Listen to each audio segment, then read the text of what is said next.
السلام عليكم ورحمة الله وبركاته. ازيكم يا بنات؟ اتمنى لو بتشوفيني لاول مرة تشتركي معايا على الصفحة، وتابعينا على قناة على اليوتيوب باسم مطبخ وبيت الحمد لله. يلا بينا مع بعض نعمل الكشري المصري الجميل دوت.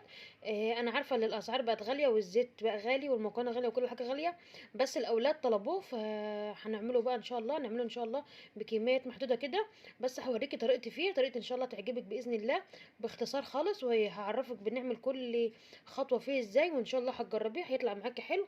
اول حاجه كده مبدئيا ببدا بالبصل.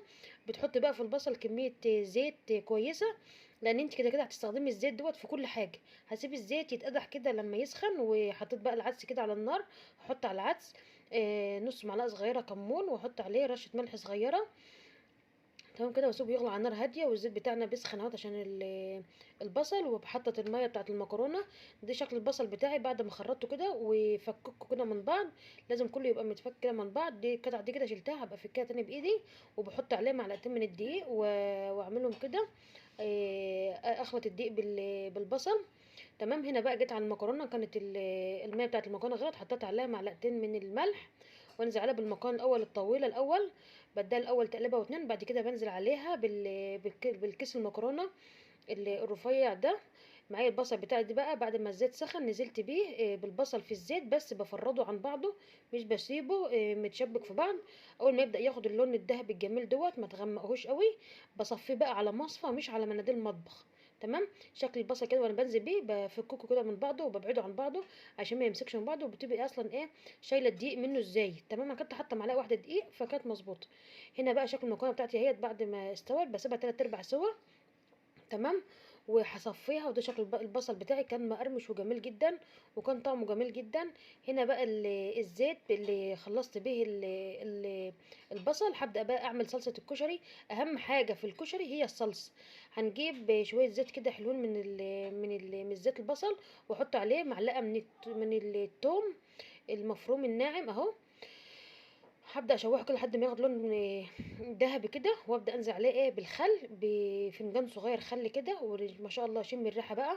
معلقتين من الصلصة، وبكون ضاربة شفشق طماطم في الخلاط، هقوم نازلة عليه بشفشق الطماطم، واسيبها تتسبك بقى مع نفسها، لسه ما حطيتش بهارات ولا اي حاجة. راح اعمل بقى الرز بشعرية. باقي البصل بقى اللي فاضل من باقي الزيت اللي فاضل من البصل هحمر فيه الشعريه. الزيت ده بستعمله في كل حاجه، بخلي طعم الكشري بتاعك مميز وجميل جدا جدا جدا. ومنها ما بنرميش الزيت، وبنستخدم الزيت في كل حاجه. تمام. ابدا بقى احمر الشعريه بتاعتي كده على نار هاديه لحد ما تاخد لون دهبي معايا. تمام كده، اسيبها بقى مع نار هاديه لحد ما اخلص. هنا بقى هعمل الشطه بتاعه الكشري. حطيت هنا معلقه من الزيت برضو نفس الزيت بتاع البصل، حطيت عليها معلقه من الشطه صغيره. تمام. هنا بقى خدي بالك واحنا بننزل بالصلصه، عشان خاطر وانتوا بتحمروا الشطه كده بتبقى ريحتها قويه وبتيجي فيكي وكده. تمام.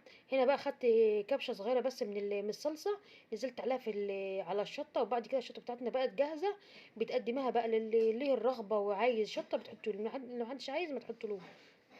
تمام. هنا بقى دي شكل البصل بتاعي اهوت في الاخر. هبدأ بقى احط اهوت. المفروض كنت اسيب المقطع ده عشان خاطر تشوفوا قد ايه قرمشة البصل. هنا بقى شكل الشعريه بتاعتنا بعد ما خدت لون دهبي كده جميل، بكون بقى مجهزه كميه الرز بتاعتي، غسلاه ومصفياه من غير ما يتنقع، وباخده بقى كده اشوحه كده على نار عاليه. ما بتنزليش بميه الرز بشعريه لحد ما تحسي ان خلاص الحله نشفت من الميه، بتقومي نازله عليه ايه بالميه بتاعته. تمام. دي شكل الصلصه بتاعتنا بقى كده. كانتش لسه حطيت لها اي حاجه غير الملح بس. وانا بحط ملح الرز بشعريه، حطيت ملح الصلصه. بدات هنا ازود لها البهارات في الاخر قرب ما قربت تستوي، حطيت بابريكا وشطه وكمون وكزبره. بس هنعمل هنا دقه الكشري. معايا هنا معلقه صغيره من الثوم، هحط عليها عصره ليمونه كامله او ليمونه ونص كامله. تمام. هبدا احط عليها الكمون والكزبره، وادعك بقى بالبهارات كده، وحط عليها الخل، وحطيت عليها كمان نص معلقه صغيره بابريكا عشان خاطر بس ايه اللون بتاع الدقه يبقى لونه احمر. زودت عليها فنجان صغير من الميه مع الخل. تبداي بقى تدوقيها، حسيتي بقى ليها طعمها مثلا دلع ولا حاجه، ببدا بقى ايه ازود لها رشه ملح صغيره كده، وبتبقى مظبوطه معاكي احلى دقه. هنا بقى شكل المكرونه بتاعتي بعد ما خلاص قلبت عليها الزيت. زيت فاضل برضو من الايه من البصل بتاعنا. شكل بقى العدس بتاعنا بعد ما عملناه. تعالى يلا نقدم طبق مع بعض. اول حاجه بتبداي بالرز بشعريه، وبعدين تنزلي بالمكرونه المفلفله. ما شاء الله كل حبايه ماسكه نفسها، مفيش حاجه يعني ماسكه في بعضها. تمام. هبدا بقى انزل بالعدس. العدس بتاعنا مستوي ما شاء الله جميل جدا، مش مهري منك ولا حاجه، لا مستوي سوا مظبوط. تبداي بقى تقدمي الطبق بتاعك كده، وتبداي بقى تحطي الصلصه بتاعتك السبيكت. بتعرفي بقى صلصه الكشري تسبكت ازاي لحد ما تحسي اللي كميه الزيت اللي انت حطيتها طلعت على الوش كده وخلاص نشفت من الميه وكده. دي شكل البصل بتاعنا اهوت بعد ما قدمناه كده اهوت. هتبداي بقى تحطي بقى ايه البصل بتاعك حسب الرغبه بقى، كتري قللي براحتك. تمام. كان طعمه جميل جدا. وحركه اللي انت تحطي الزيت بتاع البصل على كل المكونات بيبقى طعمه جميل جدا. هبدا بقى هنا احط الشطه بقى حسب الرغبه. احلى طبق كشري هتعمليه وهتدوقيه. اتمنى تتابعوني واعملوا متابعه.